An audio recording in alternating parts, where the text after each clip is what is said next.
It is a great pleasure for me to introduce Logan Graham. Mr. Graham has launched the Children Arthritis Foundation at the age of 7. He's also started the Global Fellowship in his youth. He is one of the 11 undergraduates to receive the Rhodes Scholarship and will hopefully be attending the University of Oxford in the next year. So please help me in introducing Logan Graham to the front of the room.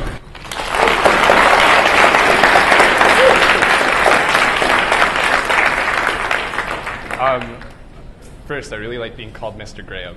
It's really weird. I had somebody call me Sir the other day. That's bizarre. And second, you're right, hopefully attending Oxford, because I still have my application that's due about 2 weeks from now, which I should be writing right now. Instead, I'm here. Okay, so all those lovely speakers took way too much time, so we have to condense it a little bit. But first, I wanted to get a sense of who everybody is in this room. So start with, I hear there are high school students, so is anybody a high school student? Sweet. Yeah. Is anybody from out of Canada? Yeah. Awesome. Okay. What about first years, second years, third years, fourth years? There's a lot of wooing. And grad students? What about non-students? Sweet. Okay. This is awesome diversity. I didn't really tailor it to anyone in particular, but sort of a general group. So I was just kind of told to talk about my story and where I'm going and what I've been up to. And, I'm going to talk about that a little bit, but probably more talk about what I've learned along the way. Let's see. So the theme of this conference is the next step, and I had a big hearty chuckle when I heard that. Because, well, first, I'm 20 years old. There aren't many steps that I've actually taken. But the second one is there was a time when I literally couldn't take steps. I couldn't walk down those stairs. I couldn't get out of bed. I couldn't walk up any stairs. And I couldn't be standing here for a long period of time. When I was 4, I was diagnosed with juvenile rheumatoid arthritis. And what that's like is when you're 3 years old, you're the fastest kid in your preschool class, and you can run like the wind, and then you wake up the next morning, and your knee is the size of a grapefruit, and it's incredibly painful. And what it's also like is having to cry loud enough at 2 in the morning when you're 5 years old so that your parents can come grab you, pick you out of bed, massage your knee, and take you to the washroom because you can't walk there yourself. It's about having a walker when you're 5 years old. And as incredibly cool as it is to have a walker when you're 5 years old, it also means constant pain and not being able to do a lot of things. It also means, a lot more meds than you can imagine. 157 was my maximum count, 157 per week at the worst of times, and the best of times 25. And right now I'm on a little bit more. And in that mix of meds is drugs for things like malaria and things for chemotherapy that also work for arthritis. So that's what life is like. Basically, arthritis is when your body attacks itself. Any autoimmune disease is when that happens. And for me, it happens in my joints. When you're 4 years old and you have something like that, there's a lot of pain, sure, but I think more than anything, you are very confused. Who are you? What is your disease? Why do you have a disease? And what does your life look like with the disease? And it's not just you, it's actually all the people around you too. My parents, I only heard recently, were scared shitless when I was diagnosed with arthritis. In fact, I was hanging with my mom this morning, and she was telling me about a nightmare that she had last night, where she was reliving one of my early surgeries, where the doctor did a bad job of casting my leg. My leg went into spasm, and she had to yell at the doctor, contact the health system, and then redo it herself. This is a nightmare for her.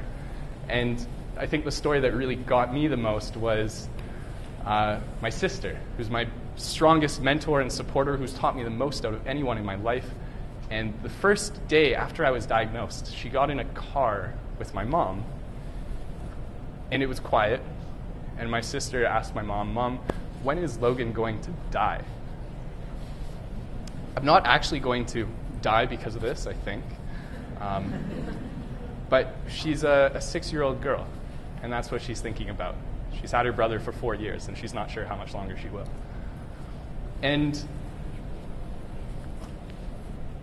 what's commonly associated with arthritis, super quickly, is juvenile rheumatoid arthritis, is something called uveitis, which is inflammation of the eyes.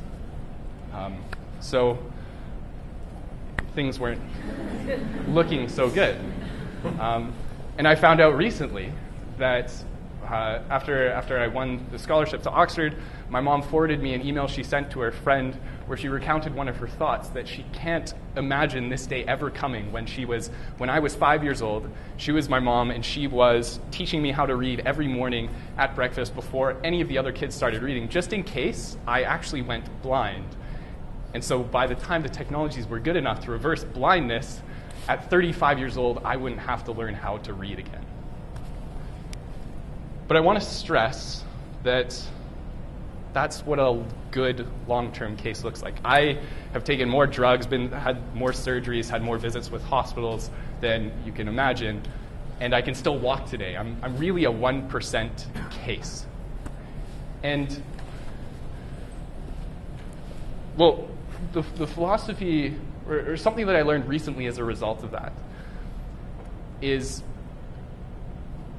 when you see others who, actually, when your approach to something collides with the approach that another person takes, your sort of underlying philosophy is revealed. So I wanted to know why my underlying philosophy led me to a different outcome than my other friends. And so every year I go to a camp on the North Shore of Vancouver where I'm a counselor for kids with rheumatic illnesses, and that's been where a lot of my closest friends have ever come from. And my closest friends aren't doing as well as I am. I'm independent. I'm not dependent on other people. I feel like I don't have many limitations or any limitations at all. But I have friends who are 22 years old who can't walk really well because they didn't want to take their medications when they were 16, and who feel like they can't ever leave their house because their mom is their caregiver. And so I wanted to figure out what was my underlying philosophy that led me here. And I consider it the first great philosophy that I ever learned in my life, which now infuses in everything I do today. And that's the philosophy of mastery. Mastery is about accepting what you get and managing the hell out of it. In fact, doing more than managing it. It's about not ignoring something that you have, whether that's any adversity, whether that's health or family or schoolwork or whatever. It's about not pretending it isn't there. It's about taking every measure that you could possibly take to accomplish the things that you want to do. And so I really loved baseball before I got arthritis, and there were times when I had casts on both legs, so I wasn't going to go run the bases. So instead, I would get out of my bedroom, I would walk to my sister's bedroom, open her closet, and then grab her pink ballet slippers, because those were the only ones that would fit over my cast. And I'd walk outside, and I'd hit baseballs out of my driveway every time. So as much as I want to say that my mindset that I developed there, which I'll try to explain is really important to who I am now, as much as I want to say that was responsible for my success, I think I have to recognize that I was incredibly lucky. I didn't grow up impoverished. I had a mother who happened to have a medical background. I grew up in a country with universal health care, and I had essentially all the support that I needed, and people who are willing to teach me this mindset. Now, when you sit in the waiting rooms of the Children's Hospital or the Mary Pack Arthritis Center here in Vancouver, or any waiting room where you have a chronic illness, and you're in a station like me, you see other kids and you start making other friends in these waiting rooms who aren't doing as well as you. And that's really confusing. That's sort of the second confusing point. Why aren't they doing as well as you? And I sort of figure out now that one component is the mindset, but the other component is the stuff that I don't actually control and the stuff that they don't control. They can't help that their medicines aren't working or that their disease is beyond management at a certain point. So what does a 7-year-old naive little kid want to do if those are his friends? Well, January 5th or 6th, whatever the first day back from New Year's break, 2001, I walked into my grade 2 classroom with a piece of paper, and on it in shaky, determined little penciled letters, the kind when you're really trying to write it really well in grade 2, which was very difficult. was my New Year's resolution. And that was pretty simply, I was going to have a car wash so I could raise money for my friends with a rheumatic illness. And so we got like 30 grade 2ers and grade 3ers together, and the school really liked it. And so we had a car wash. And that's my sister in pink right there. And that's her friend with the most determined face I've ever seen. And so that year, through the pure brute effort of 30 grade 2ers and grade 3ers, I didn't have a picture in here, but a couple moms as well, we raised a few $1,000s. And meager, it was awesome for little kids, but meager for what actually needs to happen in order for things to be fixed. But at the same time, at that point, nothing was being done in this field, especially for kids with rheumatic illnesses. You all hear about your grandma with arthritis. For kids, it's a different kind, but all the help goes towards people who are 40 and over. And so this was something actually very impactful in this field. And so it snowballed. And pretty quick, we turned it into the Children's Arthritis Foundation. With the help of my family, we started this when I was 7. It became a nonprofit. And the first thing you need to do as a nonprofit is make money so that you can do important things. And the long story short of that is we kept going. We said, okay, this is going to be kid-powered. We're going to have kids helping kids.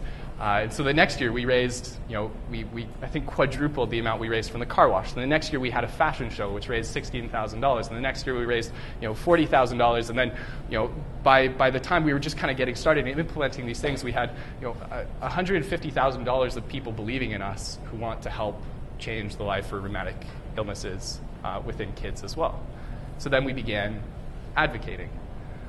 And there's social advocacy, political advocacy, and medical advocacy as sort of the 3 prongs that we took. Social advocacy is one of my favorites.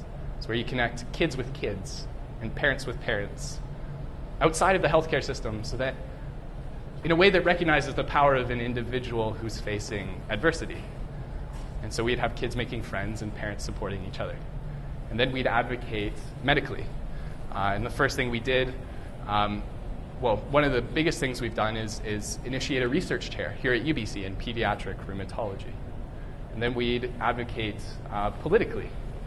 And I got to stand in front of the premier and his caucus and speak to them about why kids should have access to drugs, because a story had come in that there's a girl on the east coast of Canada who had to pay $35,000 a year. She's 8 years old. Her family has to cough up this money so that she can get access to a drug which is really only accessible to old people and adults. And so we spoke to the premier. A side story is I accidentally, at 12 years old, called the premier of our province fat.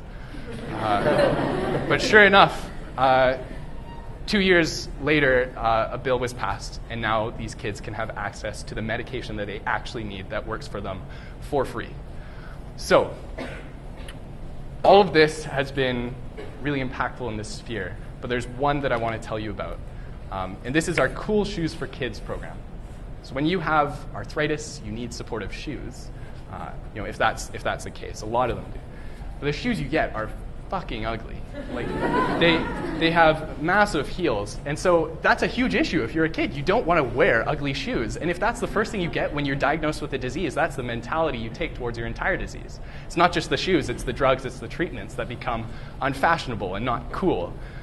And so we initiated a program where any of the 2,000 kids in BC can walk into a shoe fitting store that we had partnered with, and in about 20 minutes get a free professional shoe fitting and get paired with cool looking shoes and walk out with them on their feet for free. And there was a moment that was involved with this. And I was about 12 years old, and it was that I remember sitting in my room on my bed, and the walls were that sort of bright orange, late afternoon glow of the summer that's so magical that you might remember from your summers in between school in primary school. And I was sitting on my bed reading a book, and my door opened slowly, and my mom walked in. And she was crying. Now, my mom is the strongest woman I know, so this was very confusing for a 12-year-old. And she walked over to me and sat down on my bed, put her head on my shoulder, and just started crying. So I didn't know why she was crying. This is very confusing to me, so I'm just kind of sitting there as a 12-year-old thinking, what the hell is going on? And then when the crying subsided, I looked over and I saw a smile. And she told me, Logan, I just got off the phone with a mother of an 8-year-old girl who walked into a shoe store today. And she walked out with a pair of shoes, and she walked a block, and it was the first time that she's walked without chronic pain for her entire life. And that moment right there solidified the entire experience for me. It made me realize that what I want to do with my life, spend every day doing something impactful, big and impactful, that helps others and generally improves the world and moves humanity forward to a different place. And so, to summarize it all, the two big fundamental lessons that I learned from this are impact and mastery. So, when you're 12 years old and you have conviction that this is, in a very general sense, that this is what has formed you, you're very lucky, because conviction is one of the luckiest things you can ever receive. It does two things. It's a subconscious filter for experiences, so you can say no to things that aren't right with your gut. And it gives you this sort of confidence that whatever you're doing is right for you. And those are both really important for me. So I got to UBC, and there was a lot that I was interested in. And one of the things I was really interested in was social enterprise. Basically, you can take social impact and do it really well with business. And considering that business is most of what happens on Earth, I thought that was an attractive idea. So I started a club, and we got students together, and we consulted for local ventures, and we reached 500 or so students. And it's growing every year now. And then being able to do something like that communicated to other people that this is something we were interested in. So that led to more opportunities. And then the next summer I went and worked for that company, helping VPs at this company in under 90 days put 7,000 children in school in Kenya for life. And then doing that, I thought I needed something different, so I went and lived in Singapore for half a year. Then one of my friends at that company sent me a link to a conference in Malaysia. So this was sort of the third great serendipitous experience that came after impact and mastery. And this conference in Malaysia was run by this guy. So his name is Muhammad Yunus.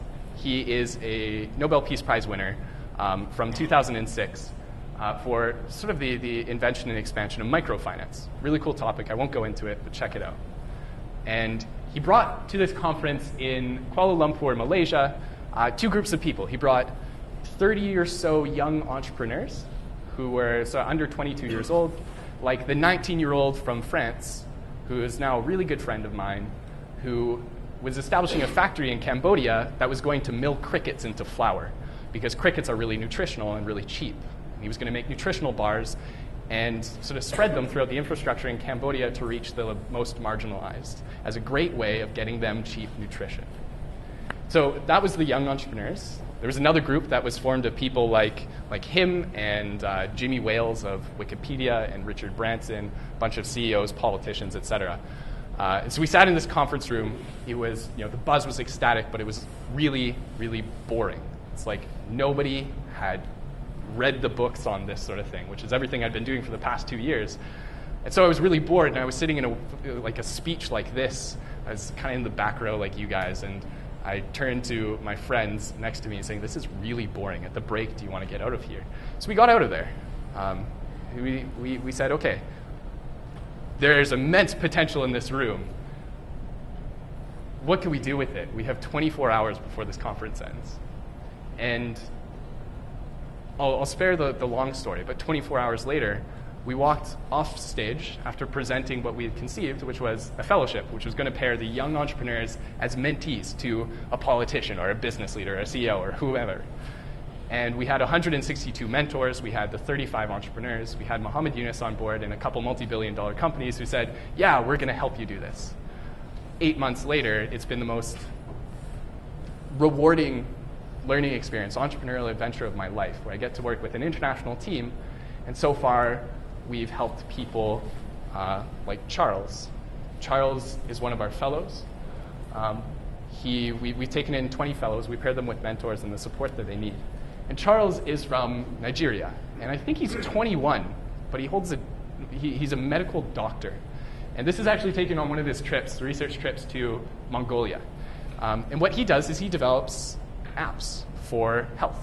And so any woman in Western Africa can use his app to connect with other mothers around her when she's pregnant, and can connect with the support network that she needs in order to help her child survive. So it's sort of taking a different model about how we improve the world. And by the way, at the same time, he makes money to sustain himself. So it's totally sustainable social change. So I didn't say the name, but this is the Unison Youth Fellowship. And this is sort of a serendipitous next step that I was able to take following my adventures. Now, the next step for me, I'll be going to Oxford 8 months from now or whatever it is. And the cool thing about the Rhodes Scholarship is you sit in a group, in a room with 82 young people, and there's a pretty damn good chance that a good chunk of them are going to be shaping the next generation of leadership. And that's pretty cool, but you have to make sure you get the definition of leadership right, or else you miss a chance to make the most change. And I think in terms of the next step, I think we need to be very careful about that definition because we've had it wrong for a while. And so I wanted to pass on now in the theme of this conference the 3 biggest things I've learned about leadership in the past 4 years at UBC. So here's our current model, or sort of a bastardization of our current model. And it's obviously very simplistic, but from what I've seen, it's true in what we teach to 80% of people. There's 20% of leaders that I think go above and beyond this. The first is to follow. We're concerned with fitting a formula of what leadership means. It's about leading a club. And maybe some of you have felt this. I mean, you're all at this conference. You all have this sort of either a package or a bundle of leadership inside you that you're growing, or this aura of leadership that infuses everything you do. But maybe you've felt that in a lot of cases there's a formula for leadership. There's things you put on your resume or your LinkedIn or whatever. Give me a quick nod if you've ever felt anything like that. Yeah. So that's the first aspect of leadership. The second thing is you have to be really good all the time, and you have to excel because you're a leader and you're the head of the pack. So there's really no room for falling behind. And the third thing is you have to keep going. I heard so many times in my first year that as a leader, the best way to explore is to say yes to everything. Doors will open, so you walk through those doors. And so as you get into a position of leadership and you're doing really well, you keep going. You enter every new door. I think that's for me, I don't know if that's completely wrong, but for me, the biggest leadership lessons have been the exact opposite. The first is you should be weird. I think it's almost, and this is cool, because it's almost consensus today that the coolest leaders are the ones coming out of places like Stanford and Silicon Valley and even China, not the places that they have been coming out of for the past 20 years. I'll say something super quick about the importance of being weird, actually how easy it is to be weird.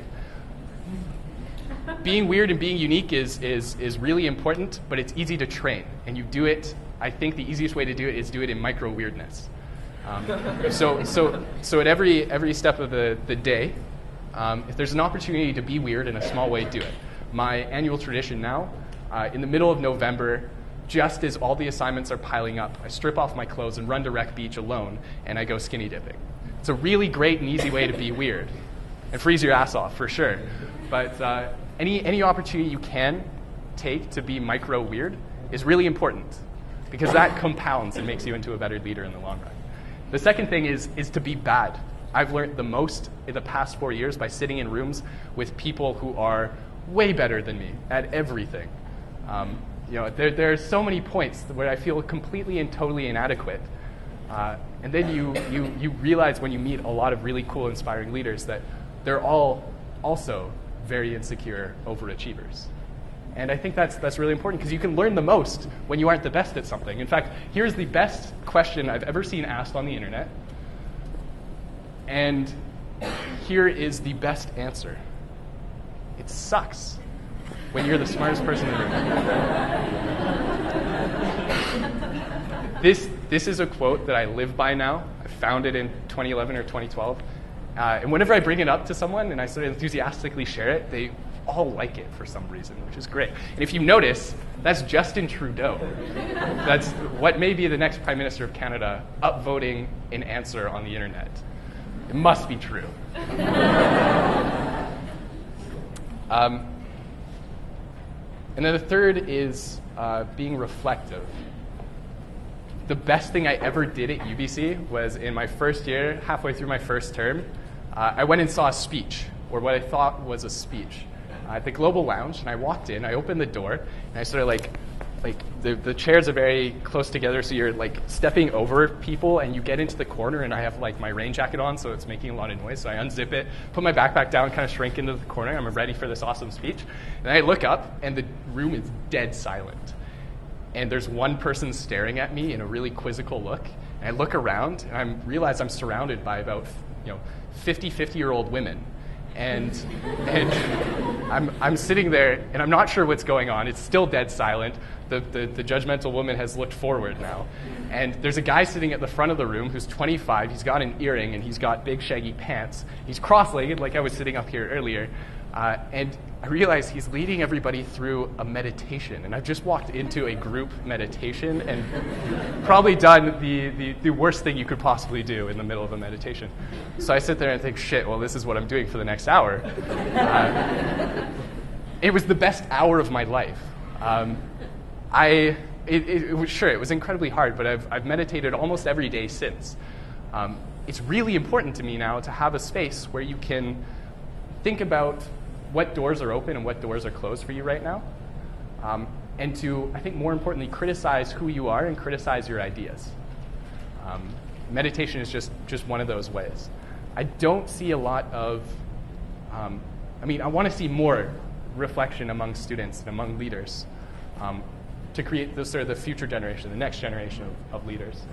I don't think it happens enough because the result is you end up living with intention.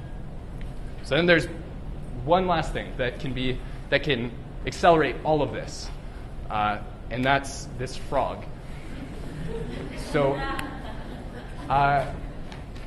this is a quote to carry on the meditation theme. This is a quote from the Zen Buddhist chaplain at UBC. I found out literally 2 days ago that we have a Zen Buddhist chaplain. His name is Echo. He's a super nice guy. And he was talking about the frog. And when the frog is a frog, the frog is not asking itself, am I doing the right things to be a frog? Am I moving in the right way towards becoming the best frog I could possibly be at this point? Or maybe should I be being a cat right now? Instead, the frog is just a frog. And the frog just sits. And the frog just sits is one of my favorite quotes now. And to me, it's the importance of internal validation, which is crucial among the future of leaders. Internal validation is this sort of steady confidence that you are doing something that's moving, that in the long run, you're moving towards your long-run trend as a person. You're not off the path in a systematically bad way. You're not above the path in a systematically amazing way. You're just you. And that's crucially important. I was lucky enough to grow up in, despite having a chronic illness, I was lucky enough to have parents who instilled internal validation in me. So when things go bad, it's not that big of a problem. And when people complain or criticize or whatever, I have sort of the confidence to self-reflect. And I won't even pretend to tell you how you get internal validation. All I will say is it's important, and I've discussed it only very philosophically. So maybe if you want to, you can go further. So I want to do one more thing. This has been about the self of the next step of leaders. But take it back to the theme at the beginning, which was about purpose and impact. So if this is something that you want to do, and I would venture a guess that a lot of you, if not all of you, want to live with purpose and impact. My friend Sarah, this girl right here with short hair, she was asking for a shout out. I asked her what she wanted to hear, and she said, Logan, pick something that you know, sort of tell us about it, one thing. And I can't do that, I'm sorry. But what I will do is give you two of the most important questions you could ask to live with purpose and impact. And the first one is, what big problems are there in the world that I'm interested in solving? And you might come up to things like this. These are the 9 grand challenges. That's just one framework. But you might come up and say, okay, I'm going to pick one of those, or all of them. I'm going to work for it and solve them. So you pick one, you go down, figure out which path you want to follow, et cetera. But I will stay true to my word, and I'll talk a little bit about my economics background and how it's made me think about this question: what problems do I want to solve?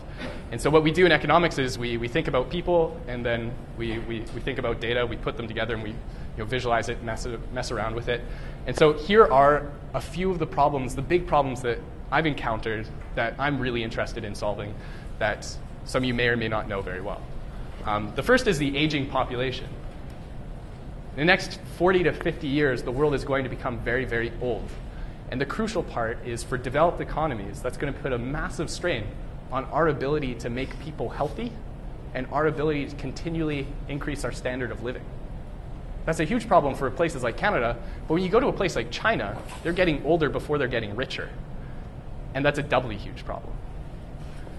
Another massive problem is inequality, and it's not just an economic concept captured in a chart. Inequality, when you have an imbalance in who has power in society, you have democratic processes that aren't actually democratic. So you have a plutocracy in your government, where governments are held by senators in the US who are worth $400 million, who are supported by people worth $4 billion. When you have inequality like that, democracy tends to suffer. And then, here's an important other tool in economics. This is the most important graph in history. What you see here is basically we're living in the most extraordinary times as humans ever. There's, our default state without good systems of organization is like subsistence level. You're living till you're 35 years old. Now we're up there and we're going further up. But that comes with massive challenges. It comes with a challenge that we've never experienced as humans before, when you're trying to increase the standards of living for people, but then you get this. And this was the best picture I saw throughout my travels in China. There's a woman doing Tai Chi among smog. This is smog. So how do you increase the standard of living for all humans on this earth and sustain our planet at the same time? I know that's been reiterated so many times by the people who talk to you in TED Talks, et cetera, but it is, I think, the most important challenge that our generation is going to have to reconcile. So that's the first question. What problems exist? Then I'll give you one last question. And the last question is the opposite. So these are two people who've taught me a lot. First is a guy named John Hallowell. He's an economist here at UBC. He runs a report called the UN Report on World Happiness. Instead of measuring economics, he says what really matters is how happy people are. So he goes and surveys everybody. And this is where those famous statistics come from, which says Denmark is the happiest country in the world. This is that guy. He's here at UBC.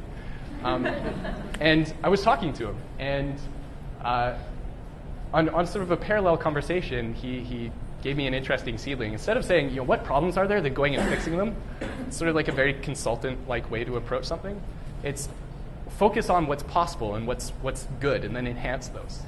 And then the second one, who's an interesting thought figure, his name is Paul Graham. If you're into startups at all, he's probably the most influential startup thinker around today, likely. And he says the best way to improve the world, in particular he's talking about startups, but I think this applies to everything. The best way is to live in the future and then build what is missing.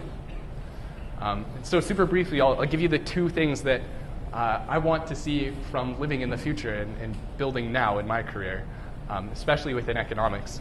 The first are things like this. We live in a time now that is growing the ability for computers to do so much. A couple years ago, there were 3 programmers who set out on a challenge to use data to basically figure out what the factors for a certain type of cancer were. And so it took them 2 weeks to create an algorithm with a massive amount of data. was a competition. So the people on the other end knew what the factors they should have got were. And so 2 weeks, these guys with no medical experience went and did this, and by the end of it, they had the 12 factors. But the problem was, we only knew 9 of those factors before. So you can sit 3 programmers in a room and discover something fundamentally different about, say, a type of cancer. That is going to infuse all of your careers, I think, no matter what background you're from. And the second thing that truly is something of the future to me, which I'm working on now, is sustainable business. This is a guy I ran into yesterday. His name's Gamal. He's from Indonesia. He's a doctor, and what he did is people didn't have health care, so he set up a health clinic. People couldn't pay him for it, so he said, okay, you go and bring me a bag of garbage. I'm going to turn this garbage into biofuel. I'm going to sell it.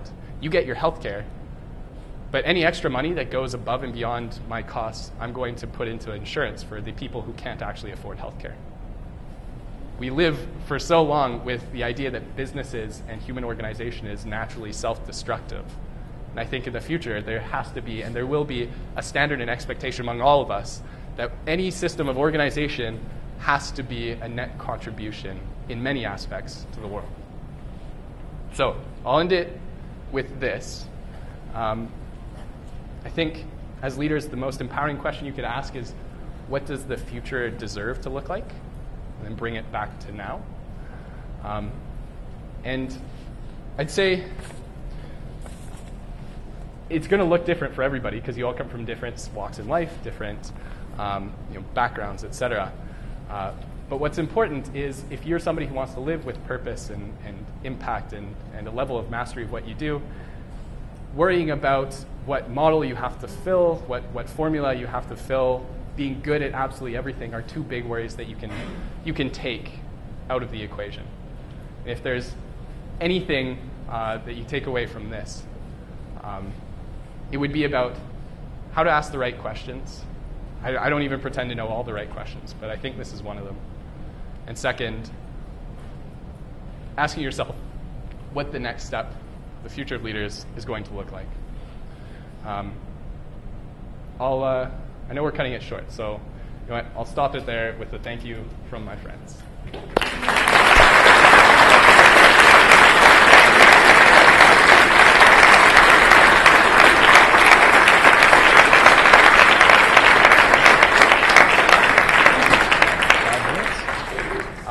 I'm told there are 5 minutes for questions if anybody wants to ask a question. Your hand shot up right away. I like that. Yeah. Hi, my name's Edward. I'm a high school student. Cool. I was wondering, you seem to be really into the idea of social enterprise. And I just had a question about that because as a high school student looking upon the world, I guess, yeah, I get that feeling that business is really depressing. It feels like the world and how we run it is really, like as you said, self-destructive. Yeah. The world is being destroyed for our needs to have items. Right. So I was wondering, you were mentioning social enterprise. How does a business balance that, like the ability to create good, while at the same time making money, which I presume is one of their big functions? For sure. I'll say 2 things, and then we should chat after because it's a very long discussion. I'll say 3 things. The first thing is it can and does happen. The second thing is a business can start from the outset. Really, okay, just for anybody who's like not interested in business, all you have to think about is it's a group of humans coming together to do something that they want to do, normally for others. Usually there's something about exchange in there. So it applies to everyone and everything you do. The first a good method is the businesses that start today and the organizations of humans that start today start out with the goal of being non-self-destructed while providing value. Often we're sort of stuck with legacy businesses that aren't like that, and so a good way is to say, okay, from now on the model will be, and truthfully there is always a way. But the second thing is about the big businesses that probably the majority of you will work for in some component, which aren't inherently, which maybe are inherently have some destructive components. The funny thing is, once we all start demanding that they be better, they get better. There's just as in startups, there's always a way. So you see this in roles like social intrapreneurship where businesses are trying to change from within. You see it from the outside too. 20 years ago, bottles didn't come in recycled plastic, and while the efficacy of those are debatable, they now do. So businesses can and always will find a way, but it has to do with what expectations we set. What I'm excited about is, from all the young people I've seen, it seems like it's a way more attractive idea to us young, naive idealists that business and how we spend our lives has to have some social good component. So I'd say give it 20, 30 years and things will also look much more different. Anyways, it's a convoluted answer, but we should chat after if you're interested. Yeah? My name is Eric, and so the thing about the be weird and be bad, that really... Yeah. The being weird is about the internal validation, is that true? Yeah, I mean, they can reinforce each other. Over time, little micro weirdnesses help to get you to a point where you're more confident with yourself and be internally validated. And it absolutely does take time. But being internally validated can empower you to be micro weird and weird. That's a really, really good and important question. There are many other tools that you can use to become internally validated. That's something I didn't really want to touch on because I really don't pretend to know all the answers, but weirdness does play a role. Yeah? Logan, so first off, thanks for everything you've done today. No problem. And you've done so much, so it's really inspiring. I'm just wondering, since you've done so much to change the world at an age of 20, only 20, what is the biggest challenge you have to face, and what were the extraordinary actions and measures you had to take to overcome that? Holy crap, that's a really good question. Do you mean future challenges that I'm facing now? Future, current. Even in the past? Ooh. So you guys all know Elon Musk? Yeah. Yeah, there's one really enthusiastic. Yeah. He's one of the most incredible humans ever to have existed, obviously. And he's just absolutely blown up this year. I think he's incredible for the 80% of his incredibleness is directly attributable to how fast he can learn something and how much he can learn. And I think that is probably my most continual problem. And you know, if I'm 20 years old, there's a lot I look out to do and how much I don't know in order to get there. And while I have a certain amount of internal validation, frankly, that I have the confidence to put myself in a room where I don't know how to do it and then learn as much as I can, there are still things that you really can't learn, very quickly at least. So if one area I'm really interested in is machine learning and data science. There's a vast amount that I don't know, and I'm really looking up at a massive pyramid right now. I'm right at this little tip. And so the biggest problem is how fast can I learn everything that I need to know? I think that's the biggest problem, but also obviously the biggest opportunity. So that's a very philosophical answer, but how fast and how well can you learn something that you didn't know in the past and you aren't really conditioned to knowing in the first place? But then the second thing is the trade-off between choosing what impact you want to make and closing other doors at the same time. If you're somebody like me who's interested in a wealth or a vector of all these interesting problems you could try and solve, if you choose one, you're closing a lot of doors because you have to spend time. Time is, a finite resource that you spend on these things. So that's the second problem, and I don't have an answer or a response for that. It's what I hope to find out in the next 2 years. Cool. Okay, sorry, we have to cut short just because of the delay, but I wanted to, on behalf of the audience and SLC, thank you, Logan, for sharing your story. Thank you. And